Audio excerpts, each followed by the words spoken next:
Welcome everyone. Happy day. I am Claire Jones, owner of Liminal Clarity. If we haven't met yet, I am the change guide for growth that provides support and stability to women visionaries, high achieving women during times of change, stress, and transformation.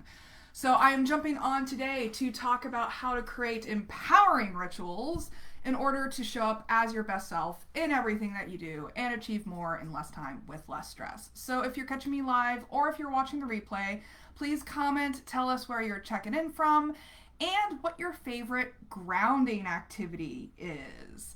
But before I get into the nitty gritty, I wanted to let you know that I'm opening up 3 spaces to the women impact makers out there who want to take control of their schedules and cultivate a solid foundation of mental, emotional, physical, and spiritual wellness practices that will support them in achieving their goals without burning out in the process. So if you're interested, book a call with me. I'll put the link in the comments. And if you're catching us on YouTube, it will be in the description for the YouTube video. So, how have I helped my clients discover the benefits of empowering ritual practices? It is story time, folks. I want to tell you about my client, Angel.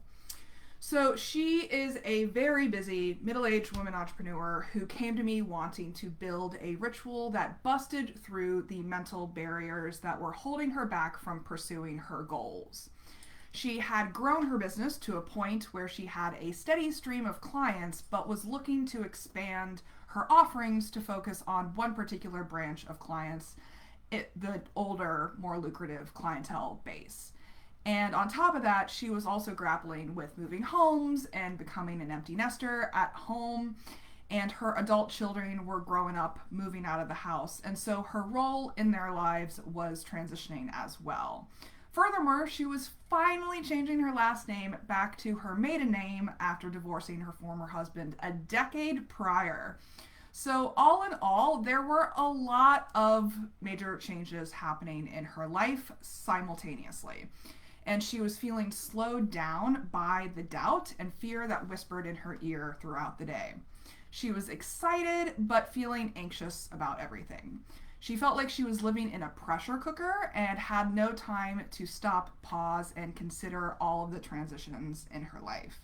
So she came to me to create a ritual that would help get rid of the busy, stressed feelings that prevented her from diving into her daily work with enthusiasm and excitement in her mornings. So we first scheduled a free 30-minute intention setting session where we sat down together and narrowed down on a meaningful and impactful intention to start with. And for her, that meant a ritual to boldly ground herself and blast past her fear and anxiety. So then we met for her hour-long bespoke ritual creation session, and we co-created a morning ritual that included an energetic start to her day with a mini dance party to one of her favorite songs, Run by the Foo Fighters, and it was followed by a cup of coffee and a fun, silly, and artistic journaling exercise for her affirmations in the morning. I always encourage my clients to incorporate physical movement or actions into the way to include all of their senses into their ritual to make sure that their intentions and affirmations are more brain friendly, setting the stage for enhancing the overall impact of their ritual practices. And now, every time I connect with her, she just gushes about how wonderful her mornings are and how impactful the ritual has been for her, allowing her to jumpstart her mornings with joy and ease instead of stress and doubt. Can anyone relate to this? I'm sure there are a lot of you out there. So if you're interested in creating rituals that work best for you, I am opening up 3 spaces to the women go-getters out there who want to take control of their schedules and better feed their brains, bodies, minds, souls, needs. So check out the link in the comments if you're interested. So let's get into the nitty-gritty with empowering rituals. So we basically live in an infinite series of liminal transitions, and many of them are small, like waking up in the morning, going from one appointment to another, or ending our workday. Many of them are big, like ending a relationship, moving homes, changing careers, starting a business, or mourning the loss of a loved one. And sometimes we approach these transitions with excitement, sometimes with dread, sometimes with confusion and uncertainty. But imagine what it would be like if you could create a custom ritual, ceremony, or routine that provided a tangible, sensory-oriented support system to strengthen your journey from one stage to another, from point A to point B. And ritual is a simple yet powerful way to ground ourselves in the present moment, solidify our intentions, imbue meaning, and provide that tactile sensory integration that our brains crave. It gives us control over our own experience of any given situation, empowering us to live authentic, joyful, and easeful lives. So today, I'm going to talk to you about the 5 steps to creating effective and empowering rituals for yourself so that you too can start taking control over how you navigate liminal transitions in your own lives. So first comes the intention. That's why I always start with a 30-minute free intention setting session, because this is where we're starting. We need to have some idea of where we're trying to go, what we're trying to accomplish here. And it doesn't have to be earth-shatteringly huge or impactful. Sometimes a great intention for a ritual is to simply remind yourself of a mindset or a perspective that you want to hold.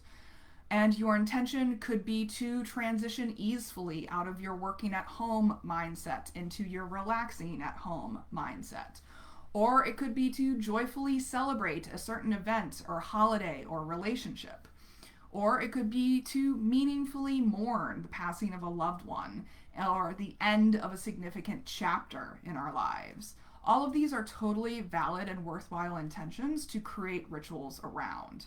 The main question is, what kind of experience do you want to create for yourself? So that's step number 1. Step number 2 is cleansing. So here we are focusing on cleansing or clearing our spaces and energies so that we can bring clarity and focus to our ritual practice. So for example, sometimes people will take 3 deep cleansing breaths. Sometimes people will burn smudging herbs like sage or incense. Sometimes people will wash their hands or take a shower or a bath, physically cleaning their bodies. And sometimes people will ring a bowl or a meditation bowl or a bell or something along those lines. So identify an activity or behavior that feels cleansing for you. How would you like to ground yourself and your senses as you initiate your ritual? What would get you into the best energetic state for your ritual? And what feels most aligned for you when considering your particular intention for the ritual? A cleansing practice for one intention may be different than another cleansing practice for another intention. It's really about finding something that's cohesive and meaningful for you. So step number 3 is immersing, exploring, and connecting.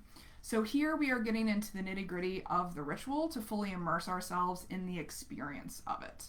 So for example, sometimes people will burn or write a letter or a journal to themselves or to someone else. Sometimes people will recite affirmations, prayers, or mantras. Sometimes people will dance or move their bodies in a prescribed way. Sometimes it's a mix of all of the above. So what kind of activity or behavior feels immersive for you with your particular intention?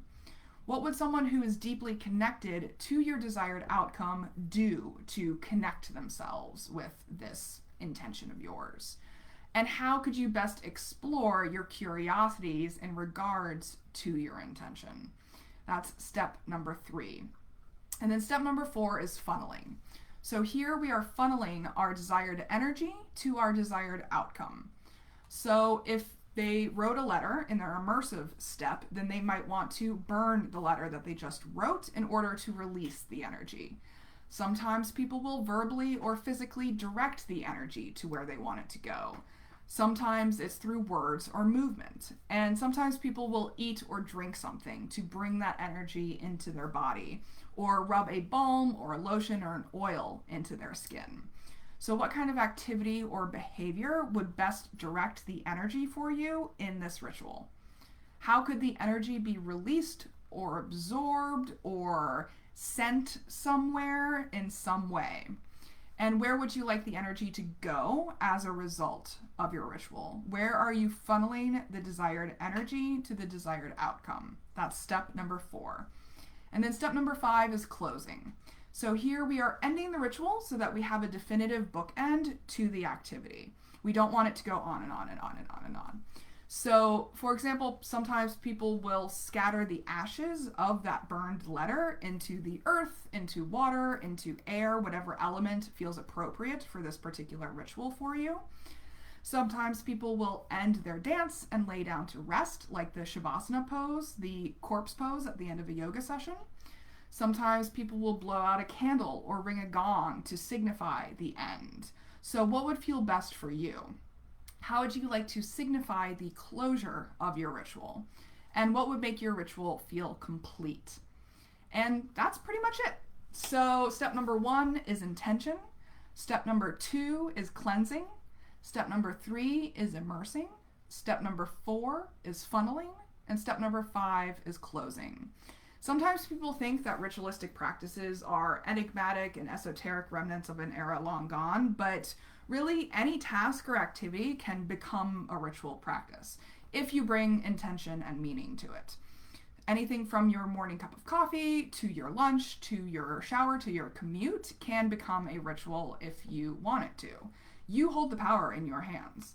And if you're interested in learning more, book a call with me. Let's talk about the best way to get you on track, focused, and devoting your time appropriately to these types of activities that will feed your mind, body, and soul and empower you to achieve your goals while having way more fun in the process. So we can use tools like the Healthy Mind Platter, which we went through earlier in the series, flexible time blocking, which we're going over tomorrow, and then empowering rituals, which we're going over today, so that you can reach and maintain peak performance even in times of change, stress, and transformation.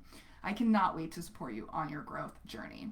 So in the meantime, please join me for more of these Facebook Lives in this Elevated Wellness series, and I'll be doing a deeper dive into each of these areas and providing practical tips, tools, and recommendations along the way. So I'll be jumping on tomorrow to wrap up this series with a talk on the flexible time blocking system that I use for myself as well as for my clients.